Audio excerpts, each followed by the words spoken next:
दरबार में आप सभी का बहुत बहुत स्वागत।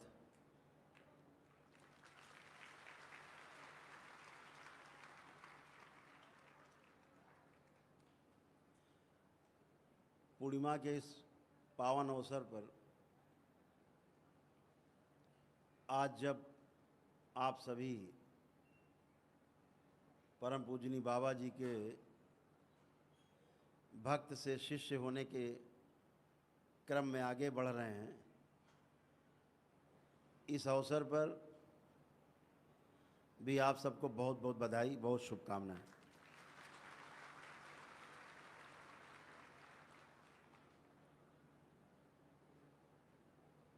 परम पूजनीय बाबा जी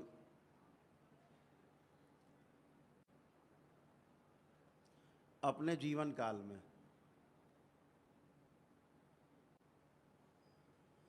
13 वर्ष की उम्र जब से उन्होंने अपना घर छोड़ा था से लेकर के और 111 वर्ष की उम्र में जब उन्होंने अपना शरीर छोड़ा, तब तक एक ही चीज उनके हृदय में बसती थी, उसका नाम है तंत्र।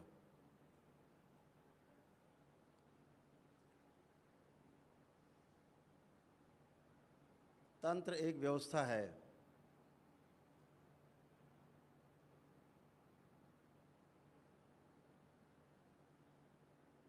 इस व्यवस्था में जीने से सुख मिलता है। कैसा सुख मिलता है? निरंतर सुख मिलता है, निरंतर। ऐसा नहीं कभी दुख कभी सुख, कभी दुख कभी सुख, ऐसा नहीं। सुख की निरंतरता हो जाती है अगर आप तंत्र में जीते हैं, जिसके लिए आज आप सभी यहाँ पर इकट्ठे हैं। जो चीज़ आपको क्षण भर में मिल जाती है, परम पूजनीय बाबा जी को उसे प्राप्त करने में कम से कम 40 साल लगे थे।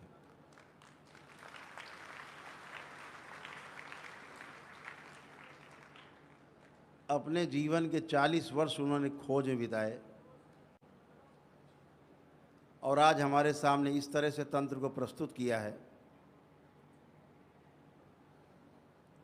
कि घर गृहस्थी में बैठा हुआ व्यक्ति भी तंत्र को समझ सकता है, तंत्र को समझ करके उसका सदुपयोग कर सकता है।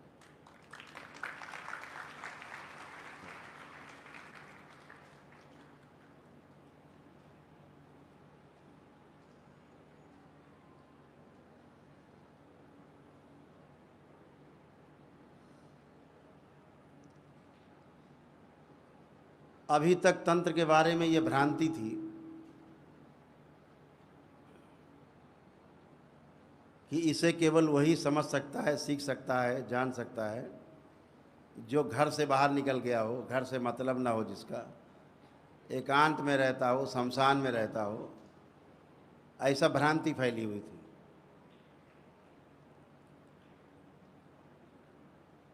लेकिन दरबार ने इसको इतना सरल बना दिया, इतना सुगम और इतना सुरक्षित बना दिया कि सिर्फ 14 वर्ष का बच्चा भी समझ सकता है और सदुपयोग कर सकता है इसका।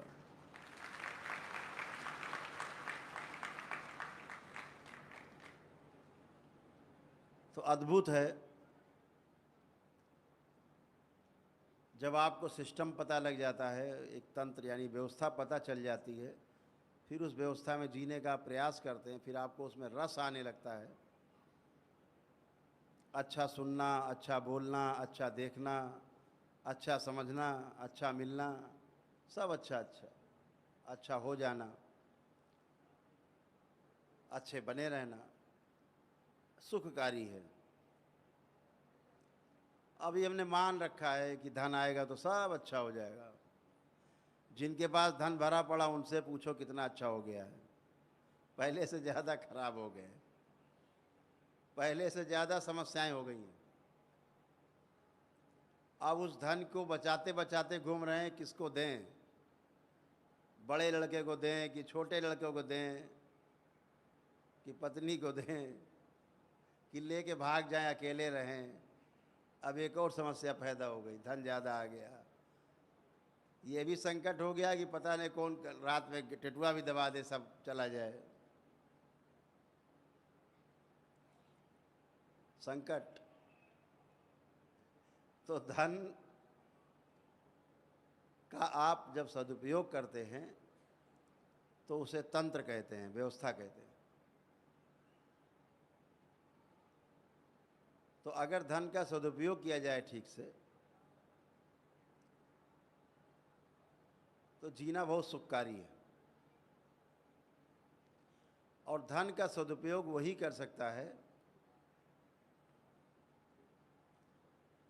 जिसमें वाकई में समझदारी हो, जिसको संस्कार मिले हैं कि कैसे सदुपयोग करना है। अगर नहीं जानते आप तो धन से फिर आपको दुख ही मिलने वाला है। लेकिन मान बैठे हैं कि धन आ जाएगा तो सब अच्छा हो जाएगा। जब धन आप बहुत कमाते हैं, धन आ जाता है तो उसका सदुपयोग करना भूल जाते हैं, संचय में लग जाते हैं। और महापुरुष कह गए कि पूत सपूत तो का धन संचय, और पूत कपूत तो का धन संचय। अगर लड़का आज्ञाकारी नहीं है, मनमाना व्यवहार करता है, उद्दंड है, खर्चेलू है, फिजूल खर्ची करता है, नशेबाजी करता है, तमाम बाजी करता है, तो काहे के लिए धन इकट्ठा करना, सब खा डालेगा, खर्चा कर देगा। और जो सपूत है, सुपुत्र है, अच्छा है, तो खुद ही कमा लेगा, उसके लिए क्या संचय करना। महापुरुषों ने यहाँ तक आपको समझाने की कोशिश की, फिर भी कहता कि आप धन नहीं कमाओ। धन आप खूब कमाइए, खूब मेहनत करिए, खूब धन कमाइए। दरबार ने आपको इस लायक किया है कि अब आप खूब धन कमा सकते हो। खूब प्रयास करो, खूब धन कमाओ, लेकिन उसका सदुपयोग करना समझना है, सीखना है। सदुपयोग करने से ही आप और आपका कुल तर जाएगा, दुरुपयोग करने से कर्म भोग बनेंगे। इसी प्रकार से आपके पास जो ऊर्जा एकत्रित होती है,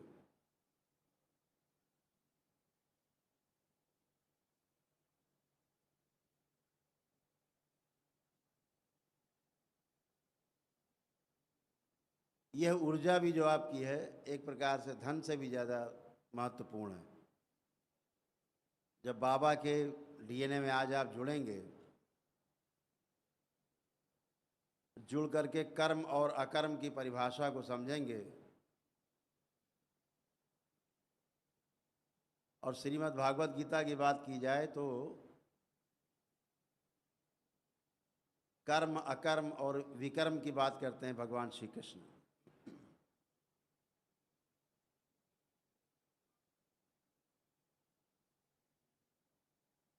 तो अपनी ऊर्जा को ऐसे बचा के रखें जो आप बड़े जतन से इसको उत्पन्न करेंगे।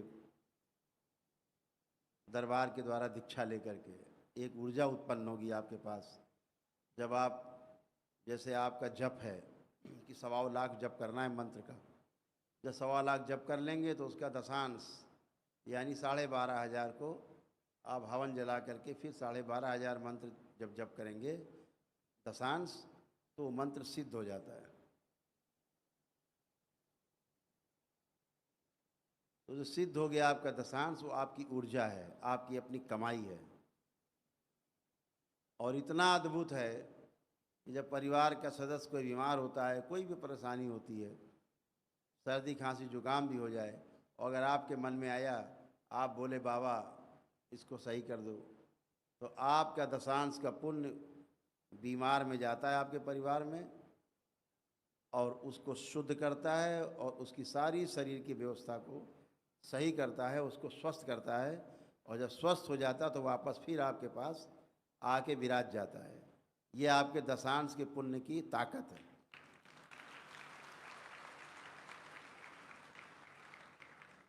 यही जब आपका लेवल बढ़ता जाएगा, अभी तो आपकी मंत्र दीक्षा है, ये गुरु दीक्षा है बाबा की, ये मंत्र दीक्षा है। इसके बाद जब तंत्र की दीक्षा में लोग प्रवेश करेंगे, जो लोग जाएंगे इसमें से, आप लोगों में से 20-25% लोग तंत्र की दीक्षा के लिए प्रेरित होते हैं और आते हैं, आए भी हुए हैं दरबार में। वो कल दीक्षा लेंगे, कल उनका चयन होगा।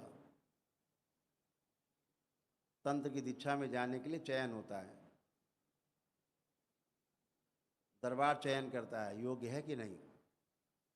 उसका दशांश और ज़्यादा प्रभावशाली है, जो आपके यहाँ असाध्य से असाध्य रोगियों के लिए भी वो स्वास्थ्य पैदा करता है, बीमारियों को मार भगाता है, कष्टों को, शरीर के मन के कष्टों को हटाता है। ऐसे लेवल आपके परिवार के केवल आपकी इच्छा से चलने लगेगा वो। तो इसको भी सदुपयोग करना है, ये भी सीखना है कि हमें इसका कभी भी दुरुपयोग नहीं करना है। हमें हर प्रकार के टोना टोटका से, जादू टोना से, छू मंतर से, झाड़ फूक से दूर रहना है। आपकी इच्छा से ही चलेगा ये, आपकी प्रार्थना से ही चलेगा ये मंत्र, आपका दशांश। तंत्र की दीक्षा में जब लेवल आपके काफ़ी हाई हो जाएंगे तब फिर मंत्र चलेंगे।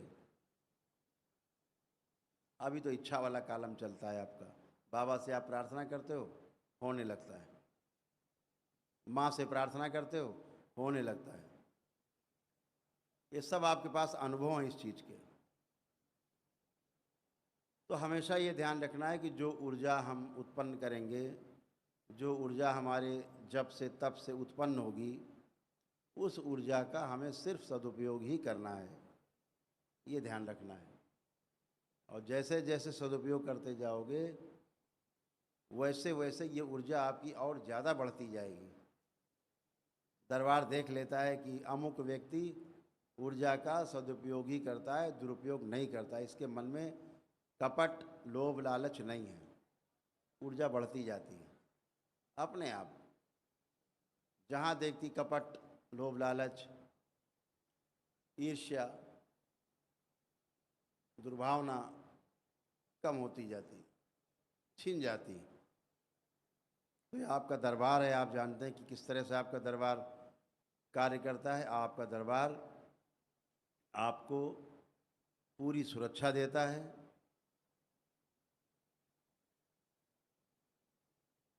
आपकी एक एक श्वास का ध्यान रखता है, आपकी एक एक खबर रखता है दरबार।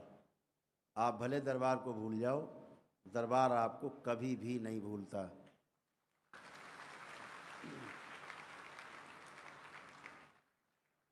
हर क्षण निगरानी करता है दरबार आपकी। तो बातें आपसे बहुत करना चाहते हैं, लेकिन आपका समय भी